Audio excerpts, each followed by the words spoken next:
আসসালামু আলাইকুম ভিউয়ার্স, এখন শুনবেন এইমাত্র পাওয়া আপডেট খবরগুলো।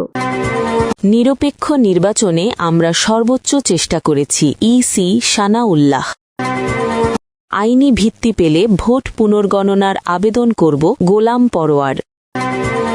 জনগণ তাদের কল্যাণের দায়িত্ব তারেক রহমানকে দিয়েছে, নজরুল ইসলাম। তারেক রহমানের নেতৃত্বে নতুন বাংলাদেশ গড়ব, অ্যানি। রাজশাহীতে ভোট কেন্দ্রের সামনে চড়থাপ্পড়ে আহত নারী প্রার্থী, হাসপাতালে মামলা নেয়নি পুলিশ। পঞ্চগড়ে বিএনপি নেতার উপস্থিতিতে খুলে দেওয়া হল আওয়ামী লীগ কার্যালয়ের তালা। নিরপেক্ষ নির্বাচনে আমরা সর্বোচ্চ চেষ্টা করেছি, ইসি সানাউল্লাহ। ত্রয়োদশ জাতীয় সংসদ নির্বাচন ও গণভোটের বেসরকারি ফলাফল নিয়ে অসঙ্গতির অভিযোগ তুলে আইনি ভিত্তি পাওয়া গেলে ভোট পুনর্গণনার আবেদন করার কথা জানিয়েছেন জামায়াতে ইসলামের সেক্রেটারি জেনারেল, খুলনা ৫ ডুমুরিয়া ফুলতলা আসনে দলটির প্রার্থী মিয়া গোলাম পরোয়ার। একই সঙ্গে খুলনা ৫ আসনে বাতিল হওয়া প্রায় ৬,০০০ ভোটের যৌক্তিকতা যাচাইয়ের দাবিও তুলেছেন তিনি। আজ শুক্রবার গণমাধ্যমে দেওয়া বক্তব্যে গোলাম পরোয়ার বলেন, ডেমোক্রেটিক সিস্টেম এবং পার্লামেন্টারি সিস্টেম অব ডেমোক্রেসিতে নির্বাচিত জনপ্রতিনিধির কাছে ক্ষমতা হস্তান্তরের বৈধ পথ। এজন্য আমরা সবসময় নির্বাচনমুখী একটি রাজনৈতিক দল। এবারের নির্বাচনকেও আমরা সেভাবেই গ্রহণ করেছি। একটি স্বচ্ছ ও অবাধ নির্বাচন নিশ্চিত করতে তাদের দল সরকার, নির্বাচন কমিশন ও আইন শৃঙ্খলা বাহিনীকে সর্বাত্মক সহযোগিতা করেছে। স্বচ্ছ অবাধ নির্বাচনের জন্য সরকার, নির্বাচন কমিশন ও আইন শৃঙ্খলা বাহিনীর কর্তৃপক্ষকে আমরা সর্বাত্মক সহযোগিতা করেছি। আইনি ভিত্তি পেলে ভোট পুনর্গণনার আবেদন করব, গোলাম পরোয়ার। ত্রয়োদশ জাতীয় সংসদ নির্বাচন ও গণভোটের বেসরকারি ফলাফল নিয়ে অসঙ্গতির অভিযোগ তুলে আইনি ভিত্তি পাওয়া গেলে ভোট পুনর্গণনার আবেদন করার কথা জানিয়েছেন জামায়াতে ইসলামের সেক্রেটারি জেনারেল, খুলনা ৫ ডুমুরিয়া ফুলতলা আসনে দলটির প্রার্থী মিয়া গোলাম পরোয়ার। একই সঙ্গে খুলনা ৫ আসনে বাতিল হওয়া প্রায় ৬,০০০ ভোটের যৌক্তিকতা যাচাইয়ের দাবিও তুলেছেন তিনি। আজ শুক্রবার গণমাধ্যমে দেওয়া বক্তব্যে গোলাম পরোয়ার বলেন, ডেমোক্রেটিক সিস্টেম এবং পার্লামেন্টারি সিস্টেম অব ডেমোক্রেসিতে নির্বাচিত জনপ্রতিনিধির কাছে ক্ষমতা হস্তান্তরের বৈধ পথ। এজন্য আমরা সবসময় নির্বাচনমুখী একটি রাজনৈতিক দল। এবারের নির্বাচনকেও আমরা সেভাবেই গ্রহণ করেছি। একটি স্বচ্ছ ও অবাধ নির্বাচন নিশ্চিত করতে তাদের দল সরকার, নির্বাচন কমিশন ও আইন শৃঙ্খলা বাহিনীকে সর্বাত্মক সহযোগিতা করেছে। স্বচ্ছ অবাধ নির্বাচনের জন্য সরকার, নির্বাচন কমিশন ও আইন শৃঙ্খলা বাহিনীর কর্তৃপক্ষকে আমরা সর্বাত্মক সহযোগিতা করেছি। নির্বাচনে জিততে পারেননি গোলাম পরোয়ার। তিনি পেয়েছেন ১,৪৬,২৪৬ ভোট। তার প্রতিদ্বন্দ্বী বিজয়ী বিএনপির প্রার্থী মোহাম্মদ আলী আসগার পেয়েছেন ১,৪৮,৮৫৪ ভোট পেয়ে জয় পেয়েছেন। ব্যবধান ২,৬০৮।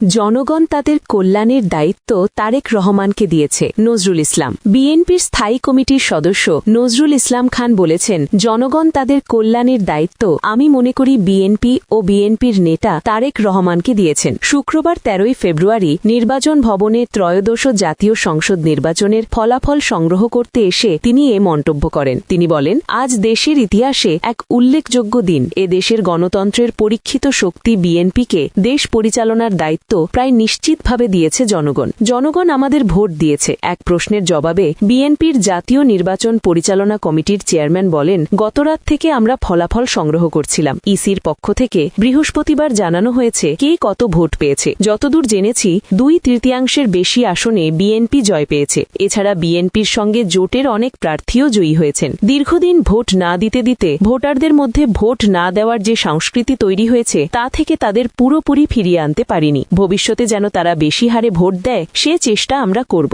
ভোটাধিকার নিয়ে কারচুপি হলে কঠোর আন্দোলন করা হবে। বাংলাদেশ জামায়াতে ইসলামীর এমন হুঁশিয়ারি বিষয়ে তিনি বলেন, তারা তা বলতেই পারেন। যাদের বিরুদ্ধে তারা অভিযোগ করেছে এটি তাদের বিষয়। আমাদের বিরুদ্ধে তো কোনো অভিযোগ করেনি। অন্য এক প্রশ্নের জবাবে নজরুল ইসলাম খান বলেন, আমরা ২৯২টি আসনে প্রার্থী দিয়েছিলাম। আমরা তো মনে করেছিলাম সব আসনই পাব। এটা সবাই প্রত্যাশা করে। আশা করি ভবিষ্যতে আরও ভালো ফলাফল হবে।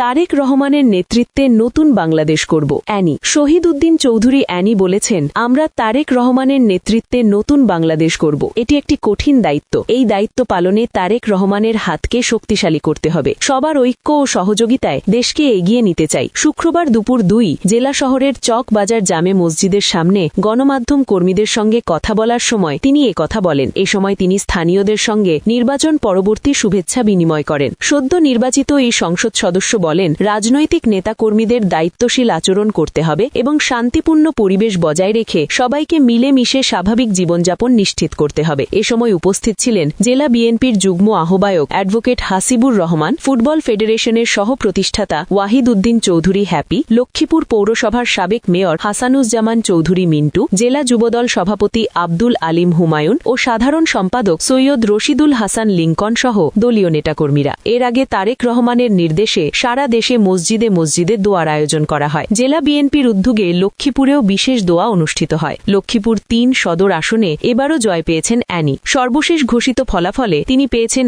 1,35,612 ভোট। রাজশাহীতে ভোট কেন্দ্রের সামনে চড়থাপ্পড়ে আহত নারী প্রার্থী হাসপাতালে, মামলা নেয়নি পুলিশ।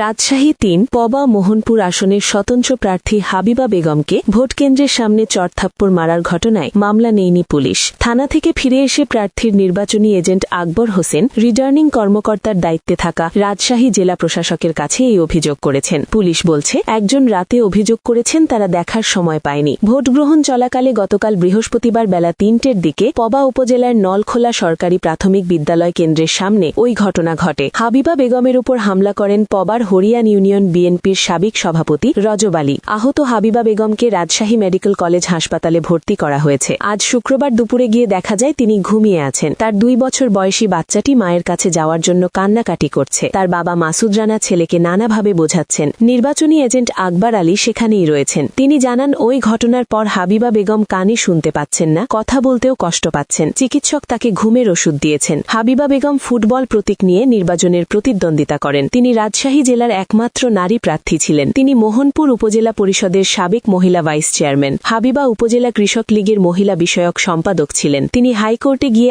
আইনি লড়াইয়ে প্রার্থিতা ফিরে পান।